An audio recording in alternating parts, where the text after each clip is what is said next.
Welcome back to Weather Nation. We have new information for you. Now, Colorado State University and its world-renowned atmospheric sciences program, they just issued the first forecast for this upcoming tropical season.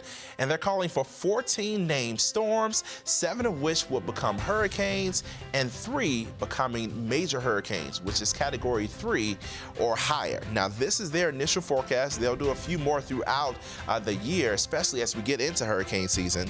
But again, new information. We have new forecast information for the tropical season. But now we want to talk about what else is happening across parts of the nation. So let's take a look at places like Cannon Beach, Oregon, Reno, Nevada, and also San Francisco, California. This is one area, or these are several areas that have been dealing with wet weather, and we're talking about more of that on the way, so get ready for it. And here's our setup. We have a lot of moisture moving into places like California, like Oregon, like Washington over the next couple of days. That'll bring us a lot of rain, and that will bring the threat for flooding in particular across Northern California. So watch out for that. If you can, clear some of the drainage areas safely near your home so we know that water can drain out. But along with the rain, we're talking about strong winds, so definitely secure any items that are outside. And then with some of the warmth that's moving in right along the coast, reaching some of the higher elevations, we can get some river flooding, not only from the heavy rain, but from the added melting snow. So this is a threat across the western United States. We'll be following this. But one other concern we're watching out for, debris flows because of recent wildfires. For more on that, right now, here's John Van Pelt. They're going to need to get traffic here. Across the country, some of the most powerful and destructive, but least talked about natural hazards are mudslides, landslides, and debris flows. One of the biggest causes of these dangerous events is large-scale wildfires that turn normal soil into a concrete-like surface primed for massive runoff.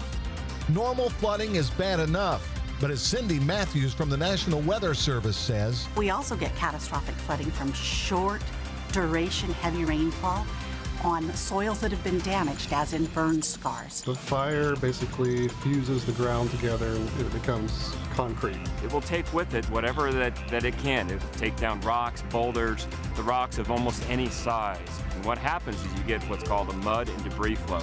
They can move as slow as a person can walk, or as fast as, say, someone could pedal on a bicycle. 3 inches of a debris flow, though, can lift a full-size truck and move it. And so just that little difference between what the water can do and what a debris flow can do could result in life or death.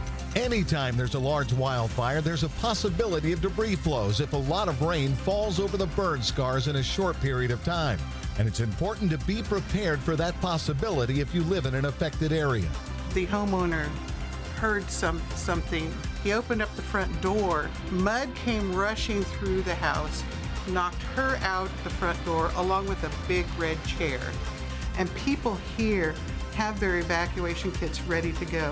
When we have a storm coming, it's in their car, it's ready to go. They have the materials for their pets. And Josh White from CAL FIRE has the best advice if you're told to evacuate.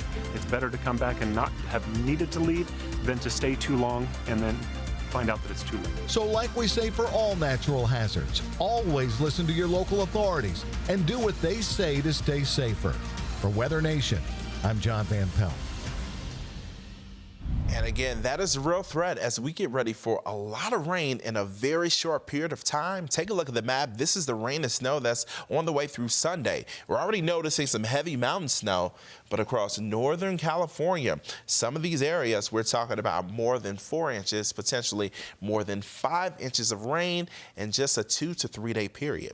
And because of that, we already have flood watches in place across parts of California, across Western Nevada, Sacramento, South Lake Tahoe, Reno. These are 3 cities that are involved with this, but a lot more areas are. And as we track the forecast, you'll notice the snow inland, but definitely the heavy rain moving in as we head toward this evening and continuing into Friday morning. And that rain is still out there. And then we'll get another wave of energy moving in, bringing more rain and more snow.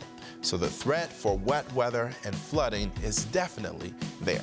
Here's a look at San Francisco. We are dry today for most of the day, but tonight through tomorrow and even into Saturday, we're dealing with heavy rain.